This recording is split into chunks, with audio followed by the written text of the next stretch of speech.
dédé àsìkò yìí o. Ìròyìn yàjóyàjó ni mo wá sí etí gbọ̀yìn láti iléeṣẹ́ Jígí Alára, ìkànnì 24 tó kalẹ̀ sí ìlú Ìbàdàn ní ìpínlẹ̀ Ọ̀yọ́. Òní ni ètò ìsìnkú gbajúgbajà olórin ẹ̀mí, akọrin ẹ̀mí Délé Gold yóò wáyé o. Òní ni ọjọ́ 19 oṣù kẹsàn-án ni ètò ìsìnkú gbajúgbajà akọrin ẹ̀mí Délé Gold Àgbéyọ̀ tí ọ̀pọ̀ èèyàn mọ̀ sí Délé Gold.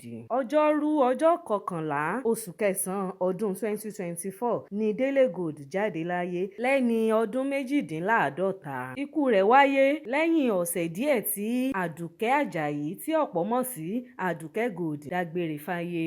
Ọjọ́rùn tó pé ọ̀sẹ̀ kan gẹ́rẹ́gẹ́ tó kú ni wọ́n ń ṣe ètò orin ìdágbére àti títan àbẹ́là fún ní ìpínlẹ̀ Èkó.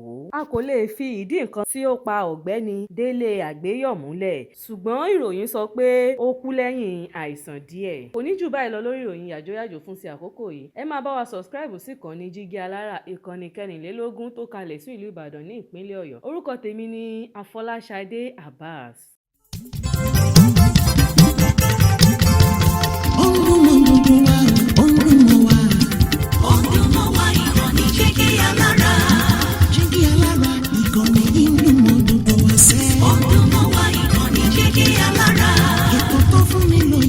Ètò tó wà ní lọ́yẹ̀ wà ń bẹ̀. Ọdún mọ́ wá ìkànnì Jígí Alára. Ìròyìn lóríṣiríṣi tàbí mọ bó ṣe ń lọ láwùjọ. Ọdún mọ́ wá ìkànnì Jígí Alára. Ìkànnì Jígí Alára. Jígí Alára. Jígí Alára. Jígí Alára. Ìkànnì Jígí Alára 24 bàbá gbogbo.